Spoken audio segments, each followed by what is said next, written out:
Bapak Ibu hadirin sekalian yang berbahagia,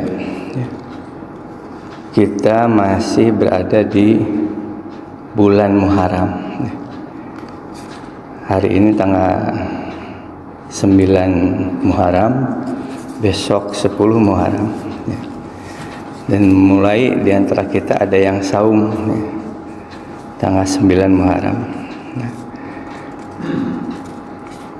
Di bulan Muharram ini masih tersisa berapa hari lagi untuk menyelesaikan satu bulan Muharram, untuk kita menyikapi sesuatu yang itu akan menjadi kebaikan untuk kita, ya.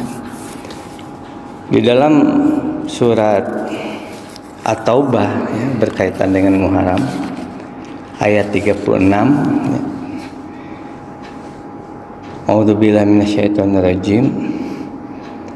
Inna iddatash syuhuri 'indallah, sesungguhnya perhitungan bulan di sisi Allah, Isna asyara syahran, 12 bulan, fi kitabillah, di dalam ketentuan Allah, yauma khalaqas samawati wal ard, sejak Allah menciptakan langit dan bumi. Jadi Allah sudah menetapkan hitungan, ya, 12 bulan. Jadi 12 bulan ini sudah dikenal oleh masyarakat Arab dari sejak dahulu. Bulan Dzulhijjah, Dzulqa'dah, Muharram, ya, Ramadan, itu sudah dikenal dan jumlahnya ada 12. Dan menurut perhitungan, ya, perhitungan hari, perhitungan bulan, perhitungan tahun, yang namanya satu hari itu adalah ketika bumi berputar pada porosnya kembali pada titik semula. Yang namanya satu bulan itu ketika bulan mengelilingi bumi dan kembali pada titik semula. Nah, itulah satu bulan. Jadi kalau saat ini kita melihat bulan sabit, maka satu bulan itu kalau kita melihat bulan sabit berikutnya. Atau kalau hari ini kita melihat bulan purnama, nah, satu bulan itu ketika kita mendapati bulan purnama berikutnya.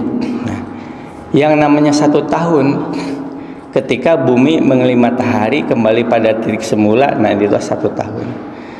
Jadi Allah menyatakan 14 abad yang lalu di dalam Al-Quran, ketika bumi mengelilingi matahari kembali pada titik semula, bulan mengelilingi bumi sebanyak 12 kali. Nah, jadi kenapa dikatakan satu tahun itu 12 bulan?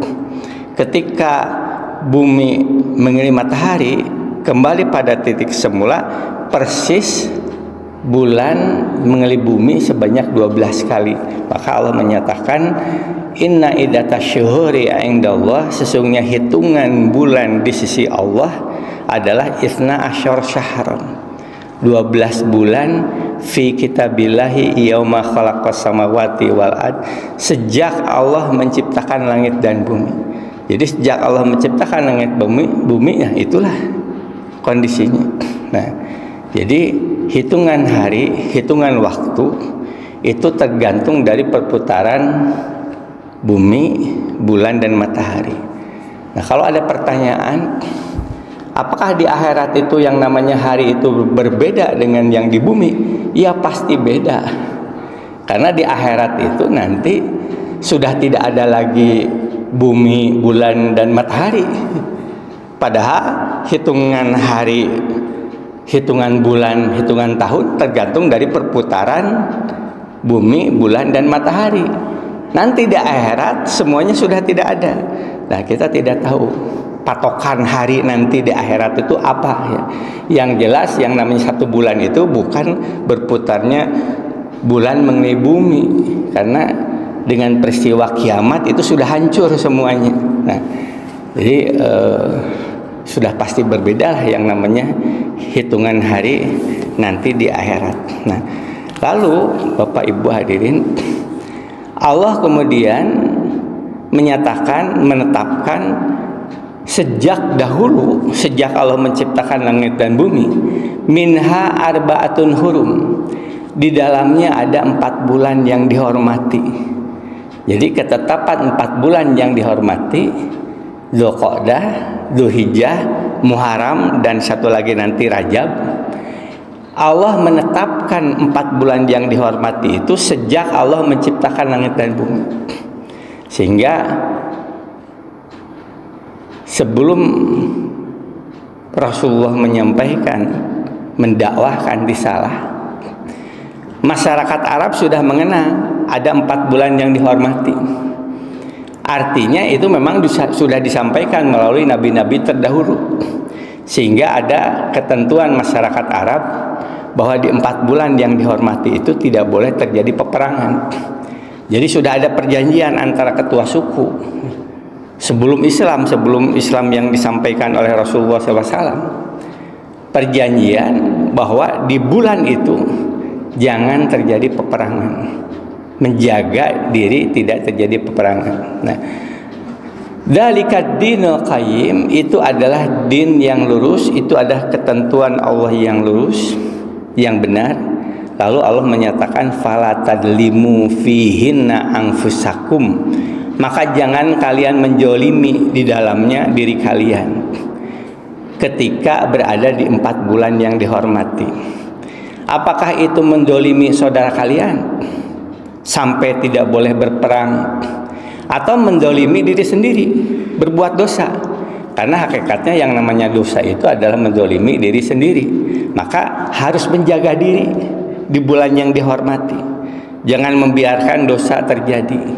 Ini bulan yang dihormati, kita harus menghormati bulan yang dihormati. Dengan cara apa?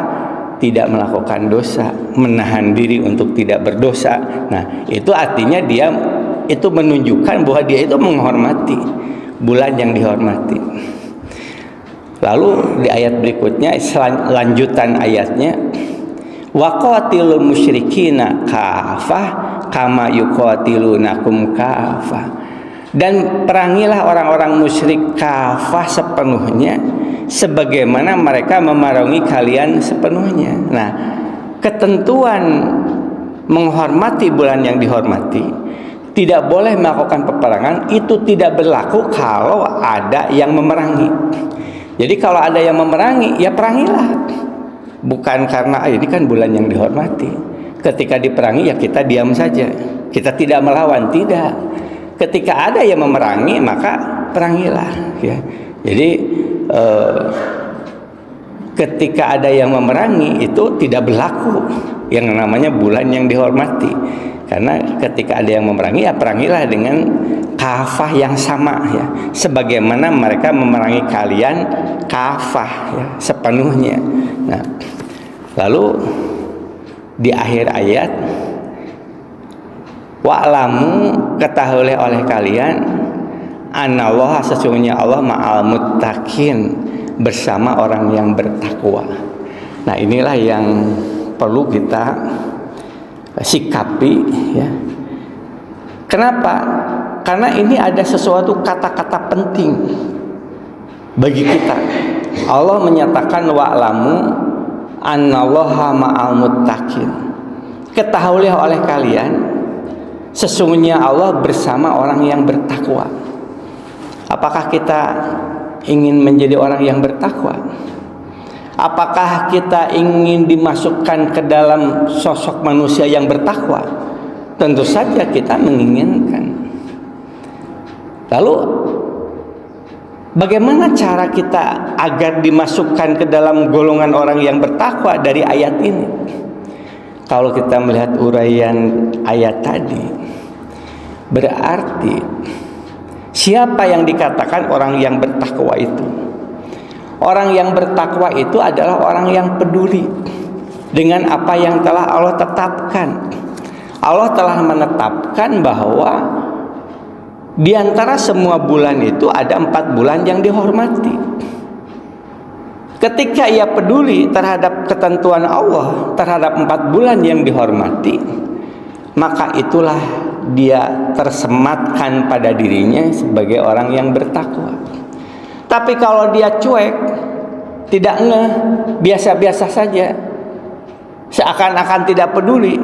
Memang tidak peduli terhadap bulan yang dihormati. Berarti itu ciri bahwa dia belum termasuk orang yang bertakwa. Jadi kalau kita di bulan yang dihormati lalu kita berusaha menjaga diri agar jangan dosa, kenapa berusaha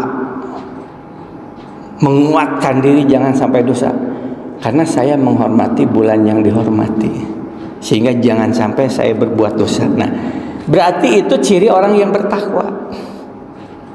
Ketika seseorang itu meningkatkan kebaikan, meningkatkan ibadah, meningkatkan membaca Al-Quran di bulan yang dihormati itu, lalu ditanya alasannya apa? Karena saya menghormati bulan yang dihormati. Nah, itulah jawaban dari sosok manusia yang bertakwa. Jadi ada kepedulian.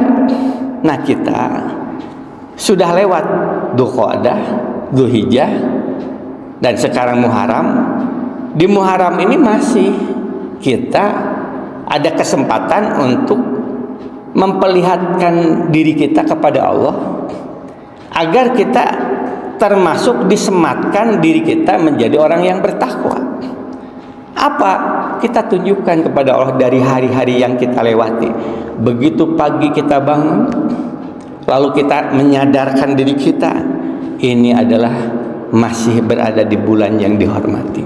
Bagaimana saya meningkatkan kebaikan, bagaimana saya meningkatkan ibadah, karena ini adalah bulan yang dihormati.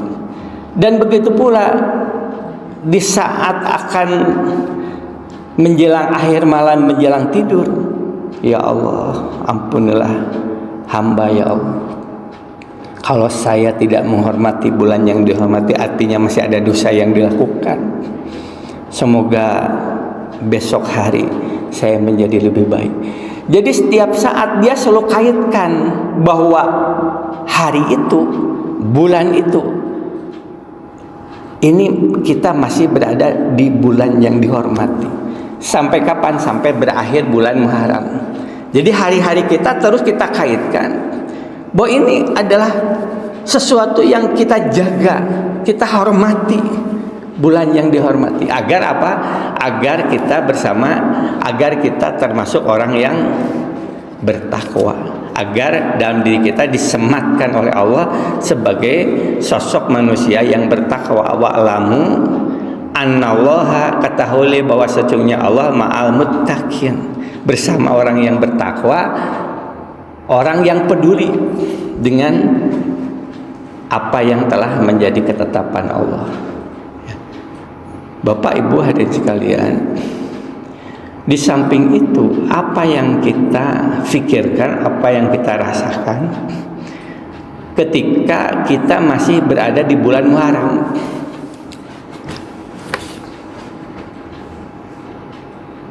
Di samping kita menganggap ini bulan yang dihormati, ada sesuatu yang harus kita sadari, yang harus kita munculkan dalam pikiran kita, renungan kita, yaitu apa? Yaitu ingatan kita kepada para sahabat yang hijrah dari Mekah ke Yathrib atau ke Madinah.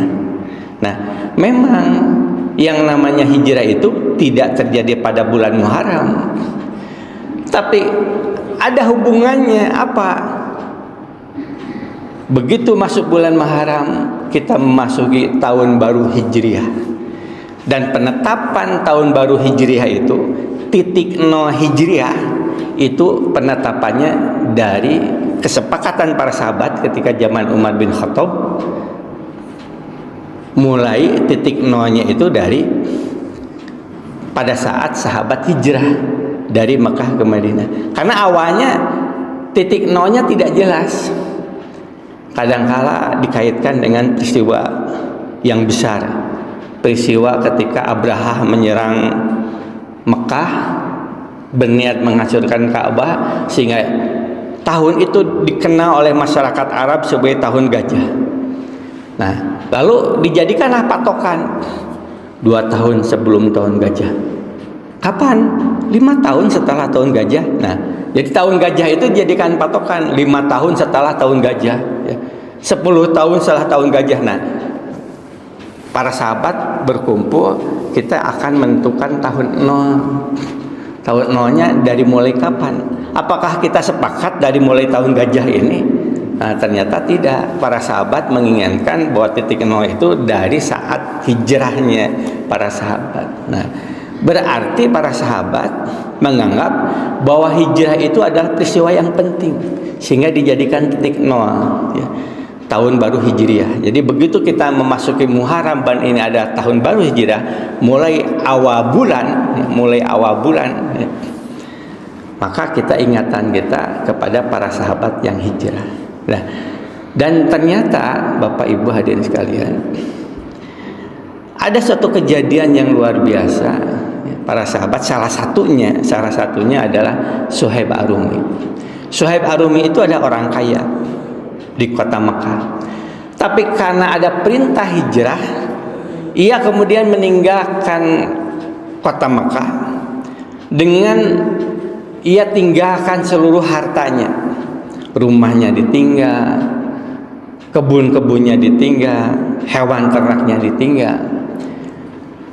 Sampai ketika Suhaib Ar-Rumi keluar dari kota Mekah dan ketahuan, lalu Suhaib Ar-Rumi memberikan tawaran, kalau kalian membiarkan saya pergi ke Mekah, ke Madinah, ke Yathrib, saya akan berikan semua harta saya, ambil semua harta saya. Sepakatlah orang Quraisy, ya, membiarkan Suhaib Ar-Rumi dengan harta kekayaannya diberikan kepada mereka yang menghadang. Begitu sampai di Yathrib, disambut oleh Rasulullah, dan Rasulullah kemudian menyatakan, wahai Suhaib, engkau telah mendapati suatu perniagaan yang menguntungkan. Padahal hartanya sudah habis semuanya, diberikan kepada orang Quraisy. Tapi Rasulullah menyatakan engkau telah mendapati perniagaan yang menguntungkan. Lalu itulah kemudian yang menjadi dasar turun surat Al-Baqarah 207. Jadi surat Al-Baqarah 207 itu sehubungan dengan Suhaib Ar-Rumi yang meninggalkan hartanya, yang dikatakan di ayat itu Al-Baqarah 207 itu, wa minan nasi may yasri nafsahu, dan di antara manusia ada yang mengorbankan jiwanya.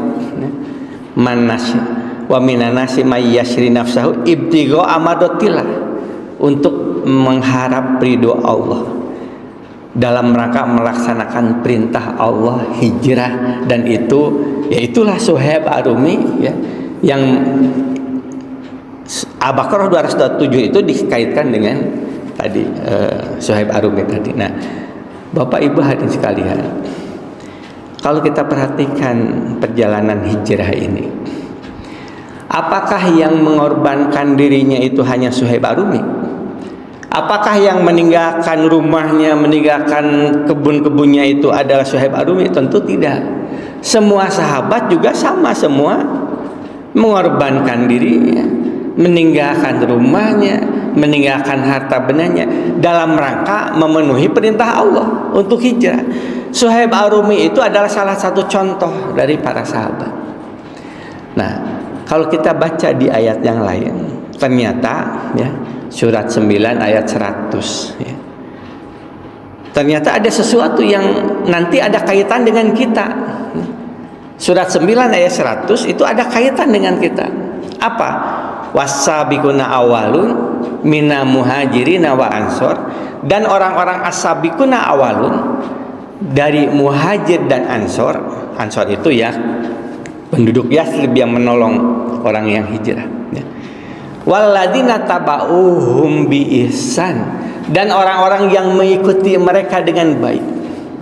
Radhiyallahu anhum wa radu'an, Allah ridho kepada mereka dan mereka pun puas, bahagia, senang nanti di akhirat, ya. Wa adalahum jannatun tajri tahtal anharu khalidina fiha abada, dan Allah menjanjikan kepada mereka surga yang mengalir di bawahnya sungai-sungai kekal abadi. Dalikal fawzul azim, itu adalah kemenangan yang besar. Nah, Bapak Ibu hadirin, Siapa yang dikatakan waladina tabauhum bi ihsan? Kan tadi waladin wasabiquna awalun minal muhajirin wa ansor, dan satu lagi waladina tabauhum bi ihsan, dan orang-orang yang mengikuti mereka. Siapa orang-orang yang mengikuti mereka? Siapa saja manusia sampai akhir zaman, termasuk kita. Jadi kalau kita mengikuti mereka, maksud mengikuti mereka itu memiliki karakter sifat seperti mereka, memiliki kesiapan keimanan seperti mereka, maka Allah kemudian menyatakan Allah ridho kepada mereka dan mereka dijanjikan surga dari Allah. Nah, jadi ternyata dari surat At-Taubah ayat 100, Allah memerintahkan kepada kita agar kita membina diri, agar kita menjadikan satu tujuan hidup, agar kita menjadi sosok as-sabiqun awalun, agar kita menjadi sosok seperti Suhaib Ar-Rumi, agar kita menjadi sosok seperti para sahabat yang hijrah, yang mengorbankan hartanya, jiwanya, dalam rangka memenuhi perintah Allah. Nah, itu harus menjadi keinginan, itu harus menjadi cita-cita. Karena itulah dasar bahwa orang itu mendapat ridho dari Allah. Itulah dasar Allah kemudian memberikan jaminan surga. Kalau dia itu menetapkan cita-cita hidupnya, menggantungkan harapan hidupnya, menginginkan apa yang harus ia lakukan dalam hidupnya, bahwa dia ingin menjadi Suhaib Ar-Rumi, bahwa dia ingin menjadi sosok para sahabat. Jadi artinya Bapak Ibu hadirin sekalian, bahwa kita beribadah, kita menjalani berbagai kebaikan, tidak hanya sekedar ibadah kebaikan dengan begitu berjalan seperti itu, tapi ada tujuan. Bagaimana saya ingin menjadi seperti sahabat yang memiliki kesiapan diri, keimanan seperti itu. Nah, kalau orang itu memiliki tujuan yang seperti itu, waladina tabauhum bi ihsan, dan orang-orang yang mengikuti mereka, orang-orang yang mengikuti as-sabiquna awalun, orang-orang yang mengikuti Suhaib Ar-Rumi, dengan baik, dia ingin menjadi seperti mereka, dan dia berusaha untuk menjalani semua ibadah dalam rangka ia meningkatkan ketakwaan, ingin menjadi seperti mereka, maka Allah memberikan jaminan kepada kita, radhiyallahu anhum wa radu an.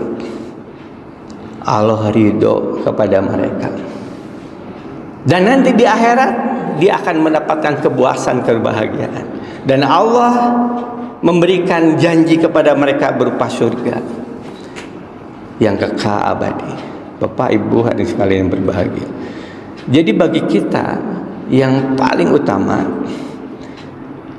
bagaimana kita bisa meraih itu, dan bagaimana kita tunjukkan kepada Allah bahwa kita sungguh-sungguh ingin meraih itu. Dengan cara apa? Kita jalani berbagai kebaikan, kita jalani berbagai ibadah, semuanya kita jalani dengan sungguh-sungguh. Kita jalani sholat dengan kita pahami maknanya, kita rasakan bagaimana detakan, bagaimana getaran dari apa yang kita baca, dari mulai takbir, iftitah, al-fatihah, terus ketika ruku, sujud, getarannya kita rasakan. Dalam rangka apa kita itu melakukan itu semua? Dalam rangka kita meningkat keimanan kita seperti para sahabat ini. Dan kalaulah umur kita selesai sampai di sini, tapi Allah melihat bahwa kita ingin sungguh-sungguh seperti mereka, belum sampai kepada kriteria para sahabat, belum sampai, tapi kita keburu wafat, tapi kita sudah tunjukkan kepada Allah kesungguhan kita untuk meraih keinginan seperti mereka, maka boleh jadi. Dan tentu saja apa yang dijanjikan oleh Allah itu, Allah yang maha al-hakim, yang maha bijaksana. Kita belum sampai kepada kriteria sahabat, tapi kita tunjukkan kesungguhan kita ingin menjadi seperti mereka, dan kita keburu wafat, ya mudah-mudahan.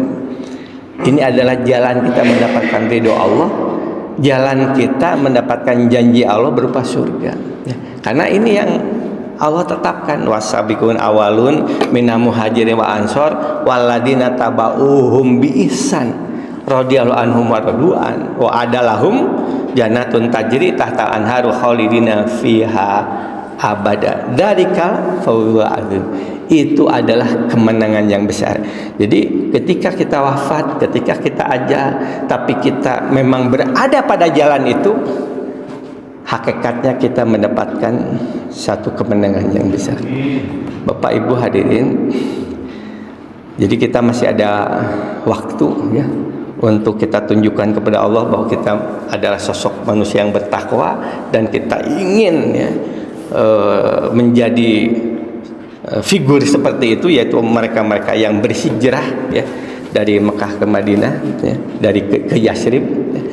Dan itu terus menjadi cita-cita kita, terus kita jalani sampai akhir hayat kita. Tapi terutama di bulan Muharram ini sampai berakhir bulan Muharram, yang tadi surat At-Taubah ayat 36 yang menyatakan wa'lamu anallaha ma'al muttaqin.